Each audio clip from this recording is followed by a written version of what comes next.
waalidka ayaa culays saarahaya oo canaananhaya oo caynhaya walaalihiis ayaa caynhaya ardadii iyo maxaa la dhahaa studentska isla joogaan ayaa iyakana ku caynhaya ama iyakiibaa culays saarahayo le oo laga yaaba adiga inaad la kulantay cunug laleeyahay cunugaasi waa doqon macallinku uu ku leeyahay cunugaadu shadii xagga akhriska markii la dhaho hadduu ka caqli badnayn waa isku caqli hase ahaatee wixii hadda aad u mariso hadda u akhriso haddana waxaa laga yaaba waqti kadib igu celi inuu ku dhaho markay natiijo ahaan natiijadiisa maadaama ay fiicnayn damiinaad tahay caqli malihid macallimiinta sidoo kale way ganaaxayaan way garaacayaan cunuga marka dambe mental breakdown ku dhacaya maskaxdiisa wuxuu dareemaa inuu zero yahay inuu ilmaha kale oo dhan iyo dadka kale oo dhan ka liito meesha uu ka carraya ama gangs u galaya ama drugs u galaya ama uu ka carraya xabsi u samaynaya marka ayagoo cilada qabaan disadvantage-ka iskuulka ku qabaan oo laga yaabo inay aad loo liidayo haddii ay helaan sida saxda ah ma aragtay wax ayakana naajagareeyo oo u dadaalo waalidiinta iyo macallimiinta iyo maalin maalmaha ka mida waxaa jirtay oo cunug masaajidka aan kula kulmi jiray maqrib iyo cisha inta u dhaxaysa cunugaasi dhowr iyo 10 jirka ahaa qur-aan ayaa la baray 5 sano ayuu dugsi ku jiray qur-aanka meel buu ka gaaraa mar walbana waa lagu soo celiyaa cunugan caqligiisa waa taam ilmaha kale uu hadduu ka caqli badnayn waa isku caqli hase ahaatee wixii hadda aad u mariso hadda u akhriso haddana waxaa laga yaaba waqti kadib igu celi inuu ku dhaho waxaa kaloo dhacda iyadana oo caruur badan oo noocaas oo kale liigu keenaa mid ka mid waxaa ka mid ahayd mid uu waalidkiis ii keenay oo cunug maaragtay waxbarashadii xagga dugsiga xagga iskuulkaba si la ragay aan ka gaarin oo ku liitay walaalihii kuwii ka yaraana ay ka kormareen cunugii xoogaa markaan ka wada hadalay arrintii wuu iska ooyey arrintan in laga hadlana wuu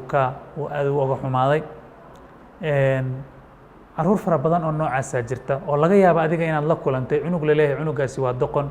macallinku uu ku leeyahay cunugaadu ma dadaalahayo cunugiina dadaal iyo juhdi aad u fara badan uu gelinhayo juhdigaasna waxba miro uu ka dhalaynin xagga waxbarashadii xagga akhriska markii la dhaho laakiin cunuga sida kale markaa u fiiriso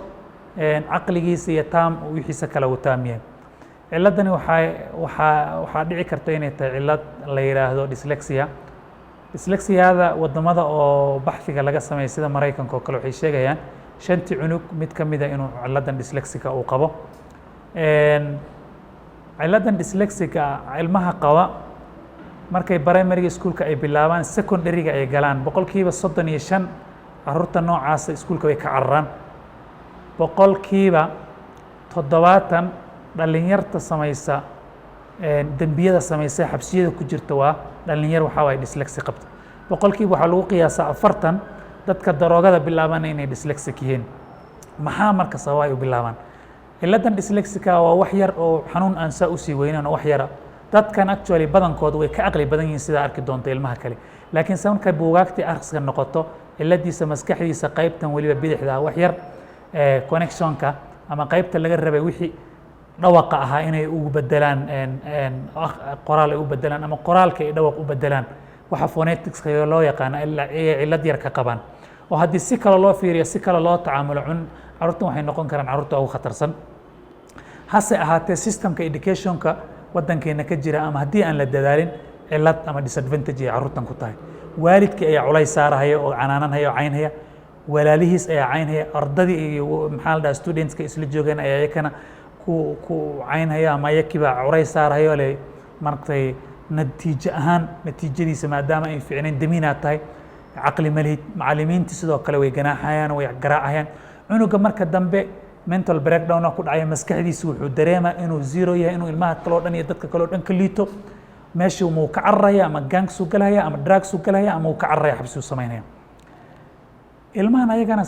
aad ogaan doontaanba xanuunkana ninkii scientistiga ahaa oo nuclear bombka soo saaray qarnigii lasoo dhaafay oo 20th century-ga yahuudiga ahay Albert Einstein la dhihi jiray wuxuu ahaa nin dyslexic ah wuxuuna noqday scientistiga ugu khatarsan ee ilaa hadda magaciisa mid la mida uun soo bixin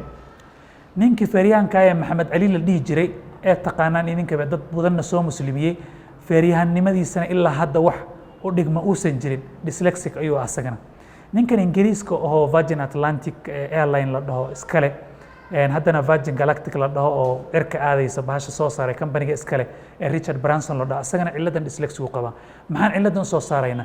waxaa la sheegay in dadka scientistiga 100% konton ay yihiin dyslexic ganacsigana ay ku fiican yihiin boqolkiiba 40 dadka ganacsigeena milyan dheerta ayagana dyslexic yihiin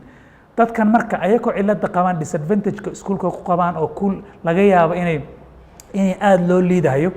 haddii ay helaan sida saxda ah ma aragtay wax ayakana naajagareeyo oo u dadaalo waalidiinta iyo macallimiinta iyo the right environment hadday helaan waxay noqdaan dadka ugu fiican siyaalo lagu daaweeyaa jira waxay u baahan yihiin ilmaha noocaas cunugaada ma ogid ma cilad kala jirta cilado badan oo kale waxbarashada saameyn kartaa jirta ma ciladan uu qabo ma cilado kala jira marka waxaan idinku boorinayaa inaad dadka khubarada u leh dhakhaatiirta caruurta weliba arrintan ayada khubarada u leh ama developmental pediatricians kala dhaho inaad u geysaan waad noo keeni kartaa meeshay noqdaanba si caruurta loo ogaado cilada keentay iyo waxa ay tahay iyo sida loola tacaamuli lahaa wassalaamu calaykum waraxmat ullahi wabarakaatu